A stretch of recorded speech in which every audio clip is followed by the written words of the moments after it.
del día, y lo hacemos a esta hora con Pablo García, director de Deva Consulta Value. Pablo, muy buenos días. Hola, muy buenos días, Eva. Bueno, estamos en esta resaca, por así decir, de las minutas de la FED. Los jueves siempre son un día de pre-BCE, de post-FED, y bueno, en este caso se siguen manteniendo las tensiones geopolíticas, se agrava ese discurso diplomático a un lado y a otro, posiciones muy enfrentadas sobre mentidos y desmentidos. En este contexto no sé cómo miras a los mercados y no sé si por parte empezar con la tensión ucraniana, cómo ves ese cambio, ese giro que parecía suavizarse en los mercados y ahora se enrarece de nuevo esa perspectiva. Bueno, Eva, estamos en una encrucijada. Es decir, estamos en una situación en la cual la confrontación dialéctica es brutal. Las últimas declaraciones son hasta de chiste, ¿no? Porque incluso haciendo algunos mandatarios rusos chistes de he llegado tarde porque la portavoz del gobierno porque estaba vigilando si habíamos ya entrado en Ucrania o la verdad es que es chocante, ¿no? Oficiales de inteligencia de Occidente dicen que no ven signos creíbles de la desescalada de Rusia con efectivos militares que cifran en 140.000, mientras que Putin dice que es que el Occidente no quiere negociar. Quitando esto y para que los inversores tengan claro cuál es el panorama, y es muy complejo para un analista, ni siquiera para un analista político, y desde luego para un financiero es muy complicado, pero los escenarios posibles están muy claros, es decir, si Rusia invade Ucrania, vamos a tener precios del crudo muy elevados, vamos a tener materias primas muy elevadas, vamos a tener subidas de precios de los bonos, ojo, caídas del sector bancario y complicaciones enormes a nivel del respaldo que China está haciendo, por supuesto, a Rusia, además de Erdogan en Turquía. Si no hay un conflicto bélico, la situación también es bastante clara. Lo importante es saber dónde vamos a posicionarnos, pero bastante clara que sería los precios de los bonos van a seguir cayendo, las rentabilidades van a seguir subiendo, vamos a tener subidas de bancos financieras, pero también de metales y minas y algo menos del sector petróleo. Incluso hay acuerdos nucleares con Irán que se prevén en breve y con Irak de cara a posiblemente suministros de 1 millón de barriles al día que también está presionando a la baja el petróleo. Eso parece que está bastante claro cómo el mercado se ha posicionado. Pero hay un tercer escenario que sería que Rusia no invada Ucrania, pero las tensiones geopolíticas continúen. Que ese es el escenario que yo le doy más probabilidad. Yo antes he comentado en muchas ocasiones en negocios de televisión que a mí me parecía un horda chica de Putin. Y parecía que de momento funcionaba mi argumento, pero después empecé a ver una subida de probabilidad de que Rusia invadiera Ucrania. Insisto, esta no es nuestra labor. Pero el tercer escenario me preocupa más, que es que Rusia atemorice a la OTAN, que China esté respaldando y también incluso pueda atemorizar en Taiwán y que Turquía esté de la mano de estos dos grandes países, ¿no? Entonces empezaríamos a tener otros dos bloques de guerra fría con un partido demócrata, una administración de Biden pues muy floja, muy light, muy yo no quiero enviar tropas, pero os voy a poner sanciones porque sois malos malotes y yo creo que es insuficiente, o un despeinado Boris Johnson que la verdad es que no tiene ningún tipo de autoridad en su propio país y que digamos de la recepción de Emmanuel Macron, no solo como presidente de Francia, sino como presidente de turno de la Unión Europea, que el señor Putin que prácticamente le dijo, anda chaval, venga, has venido por aquí, has hecho tu trabajo, vete ya a tu casa, que aquí no hace falta. A mí no me gusta ese tercer escenario y parece que es el más probable. Y para los mercados tampoco, porque las tensiones inflacionistas respecto a las materias primas van a continuar. Por lo tanto, bueno, esos son los tres escenarios que un analista financiero puede prever, ¿no? Pero en nuestras carteras no hemos hecho demasiados cambios, aunque ha habido algún momento en el cual hemos protegido las carteras cubriéndolas, y todavía con resultados positivos, aunque son algo menores, pero estamos un 3,5 o 4% con las carteras europeas todavía al alza. La diferencia, ¿no?, de lo que puede ser el análisis de un analista político a económico, aunque evidentemente los riesgos se tratan de estudiar, como le está señalando con esos tres escenarios, pero lo que sin lugar a duda vigiláis es el marco, ¿no?, el calendario sobre la política monetaria. Apuntabas como los bonos subirán si hay invasión, pero también ese mercado de deuda está muy presionado sobre lo que vaya a ser el tono de agresividad o no de la Reserva Federal en ese endurecimiento de la política monetaria. Ayer veíamos esas minutas de la FED, esas actas de la FED, sí marcadas en el calendario, en la que se apuntaba como si se apuesta por un mayor movimiento en la subida de tipos, más rápida incluso que la normalización de 2015, con el objetivo de reducir el balance pronto. ¿Qué podemos esperar, por tanto, y qué se desprende de estas actas que se publicaban en la tarde de ayer? Para mí lo más significativo, Eva, de lo que estuve leyendo anoche, es que las actas dejan claro que se va a actuar en marzo. De hecho, los futuros ahora no están muy claros, los swaps, si va a haber 50 puntos básicos o 25. La lógica se inclina por 25 puntos básicos para empezar a calentar el mercado, pero el mercado ya está demasiado caliente, con la tira a 10 años que ha rebasado antes de ayer, ahora está un poquito por debajo del 2%, y aplanándose con las curvas, mejor dicho, los periodos más cortos que están subiendo con mucha fuerza. Eso implica menor crecimiento futuro y eso es preocupante. Yo preferiría 50 puntos para dejar bien claro la actuación. Pero, como decía, los ritmos de subidas de tipos, todos tienen claro que hay que subir los tipos con una inflación superior al 7%, pero los ritmos no quedan claros, no hay quórum dentro del FOMC, ¿no? que vimos ayer, y todo lo que leo es bastante, no sé si inquietante, ¿no?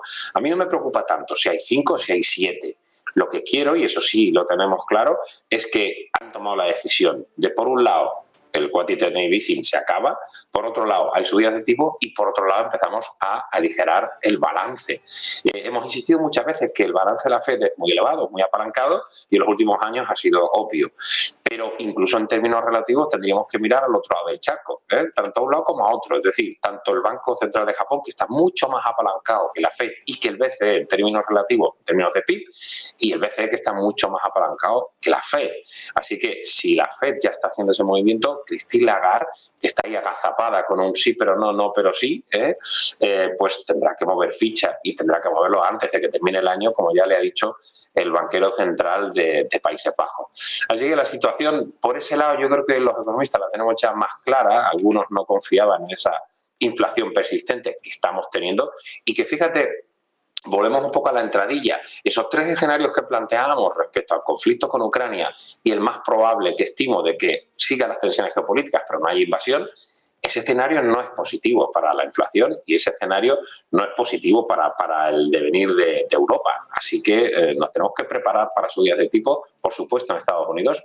Hablan de 175 puntos básicos solo en 2022, que es una muy fuerte subida. Pero insisto, lo nuevo que hemos sacado de estas actas de la última reunión del 26 de enero de la Fed es que no hay quórum todavía entre los halcones, entre los hawkish, que piden un ritmo más acelerado de subida de tipos. Antes de preguntarte por valores protagonistas de cara a ese escenario de cambio de política monetaria, quería preguntarte, Pablo, de alguna manera, cómo hay que posicionarse de cara al mercado, dónde, a qué sectores o qué compañías los estáis viendo desde Diva Conserva Value como la mejor oportunidad de inversión. Pues mira, esa pregunta es muy clave y muy interesante. Y aunque no lo he tenido muy claro, porque los gestores somos humanos y entonces uno no sabe qué pasa con el conflicto bélico. Y como decíamos al principio, cuando parecía que iba a haber una invasión, incluso el miércoles pasado, los bonos subían de precio y caían algunas compañías como el sector financiero. Nosotros no hemos cambiado nuestra cartera, es decir, seguimos muy largos de financieras, bancos, seguros, también largos de metales y minas, neutral positivo porque hemos bajado algo de peso en petróleo y en algunas compañías que hemos visto pricing power, es decir, Louis Vuitton subía los precios, anunciaba subidas de precios porque los costes de las materias primas están subiendo con mucha fuerza, pero ellos sí son capaces de trasladar a los precios finales y mantener esos márgenes gracias a ese pricing power. Las compañías que tengan pricing power, capacidad de imponer esos precios, de trasladar los precios de las subidas de los costes de los insumos, esas van a seguir liderando, ¿no? Con lo cual, algo del sector lujo, aunque me preocupa el caso de China, pero sigue funcionando bien.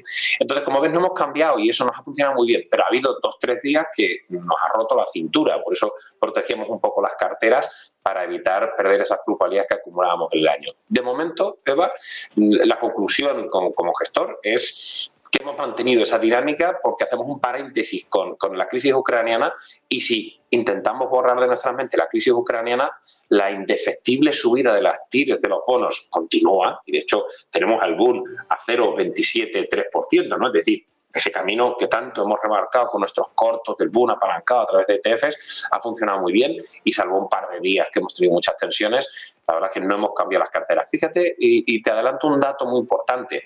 Las compañías están publicando unos resultados bastante satisfactorios. En el Standard & Poor's Tenemos ya más de 365 compañías que han publicado, el 78,2% lo ha hecho mejor de lo previsto.